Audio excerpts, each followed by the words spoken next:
سيئات أعمالنا من يهده الله فلا مضل له ومن يضلل فلا هادي له وأشهد أن لا إله إلا الله وأشهد أن محمدا عبده ورسوله يا أيها الذين آمنوا اتقوا الله حق تقاته ولا تموتن إلا وأنتم مسلمون يا أيها الناس اعبدوا ربكم الذي خلقكم من نفس واحدة وخلق منها زوجها وبث منهما رجالا كثيرا ونساء واتقوا الله الذي تساءلون به والأرحام إن الله كان عليكم رقيبا يا أيها الذين آمنوا اتقوا الله وقولوا قولا سديدا يصلح لكم أعمالكم ويغفر لكم ذنوبكم ومن يطع الله ورسوله فقد فاز فوزا عظيما أما بعد فإن خير الحديث كتاب الله وخير الهدي هدي محمد صلى الله عليه وسلم وشر الأمور محدثاتها وكل محدثة بدعة وكل بدعة ضلالة وكل ضلالة في النار. أعوذ بالله من الشيطان الرجيم. بسم الله الرحمن الرحيم. لقد كان لكم في رسول الله أسوة حسنة لمن كان يرجو الله واليوم الآخر وذكر الله كثيرا. ہر قسم کی حمد و ثنا، بڑائی، بزرگی، کبریائی، جاہ و جلال، عزت اور عظمت اللہ تعالیٰ کے لیے ہے. درود و سلام ہو تمام نبیوں پر، بالخصوص میرے اور آپ کے نبی احمد مجتبی محمد مصطفیٰ صلی اللہ علیہ وسلم کی ذات اقدس و مقدس پر. اللہم صلی وسلم وبارک علی نبینا محمد صلی اللہ علیہ وسلم. محترم حاضرین جمعہ، ابھی خطبہ مسنہ کے بعد آپ کے روبرو سورہ احزاب کی ایک بڑی مشہور آیت پڑھی گئی ہے. سورہ نمبر 30 پر 3 ہے، آیت نمبر 20 پر 1 ہے. اس آیت میں اللہ تعالیٰ نے یہ بتایا کہ دنیا کے تمام انسانوں کے لیے اور خصوصاً اہل ایمان کے لیے نبی صلی اللہ علیہ وسلم کی زندگی بہترین نمونہ ہے. اللہ تعالیٰ نے کہا لقد کان لکم فی رسول اللہ اسوۃ حسنہ، بلا شبہ یقیناً تمہارے لیے رسول اللہ صلی اللہ علیہ وسلم میں بہترین نمونہ ہے. اب نبی صلی اللہ علیہ وسلم کی زندگی کو اللہ نے ہم سب کے لیے، دنیا کے سارے انسانوں کے لیے، دنیا کے سارے مسلمانوں کے لیے نمونہ بنایا ہے، اسوہ بنایا ہے، قدوہ بنایا ہے، آئیڈیل بنایا ہے. نبی صلی اللہ علیہ وسلم کی زندگی کو آئیڈیل بناتے کون ہیں؟ نبی صلی اللہ علیہ وسلم کی زندگی کو اسوہ سمجھتے کون ہیں؟ اللہ تعالیٰ نے ان لوگوں کی 3 صفات بتایا ہے. کیونکہ نبی صلی اللہ علیہ وسلم کی زندگی ہر انسان اپنا نہیں سکتا ہے، حالانکہ اپنانا چاہیے، اپناتا نہیں ہے. ہم بھی صحیح طور پہ اپناتے نہیں ہیں. صحیح طور پہ اپنانے کے لیے 3 چیزوں کا پایا جانا ضروری ہے جو قرآن میں اللہ نے بتایا. کہا نبی صلی اللہ علیہ وسلم کی زندگی میں تمہارے لیے نمونہ ہے. اس کے بعد کہا لمن کان یرجو اللہ والیوم الآخر، جو اللہ سے اور آخرت کے دن پہ امید رکھتا ہے. اللہ سے ملنا ہے، اللہ سے مجھے ملاقات کرنا ہے، آخرت کے دن مجھے اللہ کے سامنے جواب دہ ہونا ہے، اس کے سامنے کھڑے ہونا ہے. وہ زندگی کا ہر ایک حساب لینے والا ہے، وہ پوچھنے والا ہے، وہ سوال کرنے والا ہے. وہاں کوئی مجھے بچانے والا نہ ہوگا، وہاں کوئی میرا مددگار نہ ہوگا، نہ بیوی، نہ بچے، نہ خاندان، نہ دوست، نہ رشتہ دار، نہ میرا پیسہ، نہ میرا عہدہ، کوئی نہیں ہوگا. میں ہوں گا، میرا رب ہوگا. سوالات اس کے ہوں گے، جواب مجھے دینا ہوگا. جو بندہ اس تصور کو لیے زندگی جیتا ہے نا، اور ہمیشہ ہمیشہ، تیسری چیز اللہ نے کہا ہر حال میں زندگی کے وذکر اللہ کثیرا، اللہ کا ذکر وہ کرتے رہتا ہے، اللہ کو یاد رکھتا ہے، اللہ کو یاد کرتا ہے. ایسے بندے ہی، جو بندے اللہ کو یاد رکھتے ہیں، اللہ کو یاد کرتے ہیں اور اللہ کے سامنے جواب دہی کا احساس لیے جیتے ہیں، وہی لوگ نبی صلی اللہ علیہ وسلم کی زندگی کو مکمل طور پہ اسوہ سمجھتے ہیں اور اسوہ مانتے ہیں، اور نبی صلی اللہ علیہ وسلم کے اسوے کو لیے اپنی زندگی بنانے کی کوشش کرتے ہیں.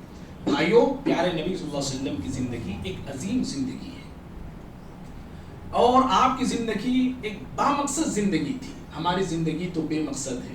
ہم جی کیوں رہے ہیں، ہم کھا کیوں رہے ہیں، ہم پڑھ کیوں رہے ہیں، ہمیں اس سے کوئی لینا دینا نہیں. ہماری زندگی کا کوئی سسٹم نہیں ہے، کوئی ترتیب نہیں ہے، کوئی نظام میری آپ کی زندگی میں نہیں ہے. نہ کھانے کا نظام ہے، نہ سونے کا نظام ہے، نہ اٹھنے کا نظام ہے، نہ آنے جائیں، کوئی نظام نہیں. بے ترتیبی کی زندگی ہماری میری آپ کی بنی ہوئی ہے. پیارے نبی صلی اللہ علیہ وسلم کی زندگی ایسی نہیں تھی. آپ کی زندگی کا ایک ایک منٹ، آپ کی زندگی کا ایک ایک سیکنڈ، آپ کی زندگی کا ایک ایک لمحہ ایک مقصد کے تحت گزرا کرتا تھا. با مقصد زندگی اس کو بولتے ہیں. مقصد کے تحت پیارے نبی صلی اللہ علیہ وسلم زندگی گزار رہے تھے اور وہ زندگی آپ نے گزاری بھی. تو ایسی زندگی، ایک عظیم زندگی، با مقصد زندگی کو اللہ نے تمام انسانیت کے لیے نمونہ بنایا. پیارے نبی صلی اللہ علیہ وسلم میرے لیے، آپ کے لیے نمونہ ہے. عبادات میں نمونہ ہے، معاملات میں نمونہ ہے، تجارت میں نمونہ ہے، معاشرت میں نمونہ ہے، حکومت میں نمونہ ہے. پیارے نبی صلی اللہ علیہ وسلم ہمارے لیے نمونہ ہے. حالت خوشی میں نمونہ ہے، حالت غمی میں نمونہ ہے، حالت امن میں نمونہ ہے، حالت خوف میں نمونہ ہے. پیارے نبی صلی اللہ علیہ وسلم میرے لیے، آپ کے لیے نمونہ ہے. حالت صحت میں نمونہ ہے، حالت بیماری میں نمونہ ہے، حالت سکھ میں نمونہ ہے، حالت دکھ میں نمونہ ہے. مختصر یوں سمجھیے، زندگی کے ہر پل پیارے نبی صلی اللہ علیہ وسلم ہمارے لیے نمونہ ہے. زندگی کے ہر موڑ میں پیارے نبی صلی اللہ علیہ وسلم نمونہ ہے، اور زندگی کی ہر حالت میں پیارے نبی صلی اللہ علیہ وسلم ہمارے لیے نمونہ ہے. جو آیت میں نے پڑھی نا سورہ احزاب کی، اس آیت کی تفسیر میں امام ابن کثیر رحمہ اللہ ایک بڑی پتے کی بات بتاتے ہیں. وہ کہتے ہیں ہذہ آیت الکریمہ، لوگوں یہ آیت کریمہ، یہ یعنی نبی صلی اللہ علیہ وسلم کی زندگی تمہارے لیے نمونہ ہے جو اللہ نے بتایا ہے. یہ آیت کریمہ اصل کبیر فی التأسی، نبی صلی اللہ علیہ وسلم کو اسوہ ماننے میں یہ بنیاد کی حیثیت رکھتی ہے. بیس ہے، بولتے ہوئے آیت بیس ہے یہ. اور آپ صلی اللہ علیہ وسلم کو اسوہ مان کے جینا ہے، اسوہ مان کے سمجھنا، اسوہ ماننا ہے. کن چیزوں میں اسوہ ماننا نبی صلی اللہ علیہ وسلم کو؟ امام ابن کثیر 3 جملے نقل کرتے ہیں. بِأَقْوَالِهِ، میری بات کوئی نہیں ہے. بِأَقْوَالِهِ، اقوال میں، باتوں میں، سمجھ رہے؟ باتوں میں نبی کی بات کیسی تھی، نبی کا گفتگو کا طرز کیسا تھا، کیسے بولتے تھے آپ، کیسا کہتے تھے آپ. بھائیوں میں آپ میری بات کو یاد رکھو، کبھی کوئی بھی بھائی اپنے آپ پہ نہ لے، برائے مہربانی، اللہ کی رضا کے لیے بول رہا ہوں بس. میں بھی آپ بھی، یہ نہیں بول رہا ہوں کہ آپ، میری زندگی بھی آپ کی تمام کی زندگی، کہنے والا بھی کیا، سننے والے بھی کیا. میں آپ کبھی اپنی گفتگو کو ہم نے یہ سوچا ہے کہ کیا میں گفتگو نبی کے اسوے میں کر رہا ہوں؟ میں بھی، آپ بھی. کبھی ہم نے اس کا جائزہ لیا ہے کیا؟ کبھی ہم نے اس پہ غور کیا ہے کیا؟ دیکھیے امام ابن کثیر رحمہ اللہ کہتے ہیں فی اقوالہ، باتوں میں آپ اسوہ ہیں ہمارے لیے. وافعالہ، کاموں میں اسوہ ہیں پیارے نبی صلی اللہ علیہ وسلم ہمارے لیے. اسوہ کام میں، ہمارے جو کام ہیں کیا وہ نبی کے اسوے میں ہو رہے ہیں؟ ہمارا دن، ہماری رات، ہماری صبح، ہماری شام کیا نبی کے اسوے میں گزر رہی ہے کیا؟ یہ جائزہ لینا ہے. پھر کہا انہوں نے واحوالہ، زندگی کی ہر حالت میں نبی صلی اللہ علیہ وسلم ہمارے لیے نمونہ ہے. بات سمجھ میں آ رہی ہے آپ؟ 3 جملے امام ابن کثیر رحمہ اللہ کہتے ہیں. یہ امام ابن کثیر ایک 800 سال پہلے کی مفسر ہی کہا، باتوں میں، کاموں میں، زندگی کے ہر حال میں نبی صلی اللہ علیہ وسلم ہمارے لیے اسوہ ہے، نمونہ ہے. بھائیوں کامیاب کون ہوتے ہیں؟ اللہ تعالیٰ کن بندوں کو کامیابی سے نوازتا ہے؟ کون وہ بندے ہیں جو کامیابی کو پاتے ہیں، کامیابی کو چھوتے ہیں اور کامیابی تک پہنچتے ہیں؟ آج میں بھی، آپ بھی، دنیا کے سارے انسان اور خاص طور پہ ہمارے مسلمان آج کامیابی کہاں ڈھونڈ رہے ہیں؟ کامیابی میں اور آپ کہاں تلاش کر رہے ہیں؟ عہدے میں. جی کامیابی ہے؟ ارے عہدہ لیے اس والے کو پوچھو کیا چیز ہے یہ عہدہ. ہاں دولت میں کامیابی ہے؟ کس میں کامیابی ہے؟ انسان کو کامیابی کہاں ملتی ہے؟ اللہ تعالیٰ نے کامیابی حاصل کرنے کا ایک سبب بتایا ہے. سورہ احزاب ہے، سورہ 32 پر 3 ہے. اور آیت نمبر 70 کا آخری حصہ ہے. کہا وَمَن يُطِعِ اللَّهَ وَرَسُولَهُ فَقَدْ فَازَ فَوْزًا عَظِيمًا. جو اللہ کی اس کے رسول کی اطاعت کرتے ہیں یہ لوگ بڑی کامیابی حاصل کر لیتے ہیں. بڑی کامیابی کہا, صرف کامیابی نہیں کہا, عظیمہ کہا. بڑی کامیابی سے یہ دو چار ہو جاتے ہیں یہ لوگ. اور ایک آیت ہے سورہ نور کی, 40ویں سورت ہے اور آیت نمبر 50 پر 2 ہے. اس آیت کے تحت مفسرین کہتے ہیں, یہ آیت جو ابھی میں پڑھنے جا رہا ہوں, امام سارے مفسرین کہتے ہیں یہ آیت کامیابی کو پانے کا بہت بڑا سبب ہے. یہ کامیابی کو پانے کا بہت بڑا سبب ہے. کون سی آیت؟ جو ابھی سورہ نور کی میں پڑھنے جا رہا ہوں. کہا اللہ نے وَمَن يُطِعِ اللَّهَ وَرَسُولَهُ وَيَخْشَ اللَّهَ وَيَتَّقْهِ فَأُولَٰئِكَ هُمُ الْفَائِزُونَ. اللہ تعالیٰ نے کہا جو لوگ اللہ کی اطاعت کرتے ہیں, اس کے رسول کی اطاعت کرتے ہیں, اس کے رسول کی زندگی کو اپناتے ہیں, اس کے رسول کی سنتوں پہ چلتے ہیں. اللہ کی اطاعت کا مطلب کیا ہے بھائی؟ ہم اللہ کی اطاعت کہتے ہیں, پڑھتے ہیں, سنتے ہیں. کیا مطلب ہے اللہ کی اطاعت کا؟ یاد رکھیے اللہ تعالیٰ کی اطاعت کا مطلب یہ ہے کہ اللہ رب العالمین کے فرائض کی پابندی کرنا. جن باتوں کو اللہ نے فرض کیا, جن کاموں کو اللہ نے فرض کیا, ان فرائض کی پابندی ہونی چاہیے. جن کاموں کو, جن چیزوں کو اللہ نے حلال کیا اس کو حلال سمجھنا. جن کو اللہ نے حرام کر دیا ہے اس کو حرام ہی سمجھنا. اس حرام کے قریب جانے کی کوشش نہیں کرنا. سود حرام ہے, مسلم معاشرہ جھگڑا ہوا ہے سود میں. حرام اللہ نے کر دیا ہے سود کو. کن کن بہانوں سے سود آج مسلم معاشرہ لے رہا ہے. ہاں, شادیوں کے لیے سود لیتے ہیں, پڑھائی کے لیے لون لیتے ہیں, ہر چیز چھوٹی موٹی. آج سود کو اتنا شیطان نے عام کر دیا, آسان کر دیا ہے. ہر چیز آج سود پہ مل رہی ہے. موبائل, گاڑیاں, نہ جانے کیا کیا چیزیں, ساری چیزیں. اس طرح مسلم معاشرہ سود میں جکڑا ہوا ہے اور سود میں پھنسا ہوا ہے. اللہ نے حرام کیا ہے اس کو, اس کے قریب نہیں جانا. اس کو کہتے اطاعت اللہ تعالیٰ کی. اور نبی کی اطاعت کا کیا مطلب ہے؟ اے لاؤ اے محمد کہنے سے اطاعت ہو جائے گی. بعض لوگوں نے کہیں کانپور میں اے لاؤ محمد کہہ دیا تو لوگوں نے کیس کر دیا. وہ تو ظلم ہے انہوں نے جو کیا ہے. لیکن کیا صرف یہ نعرہ لگا لینا کہ مجھے نبی سے محبت ہے کافی ہے؟ یہ اطاعت کا مطلب کیا ہے؟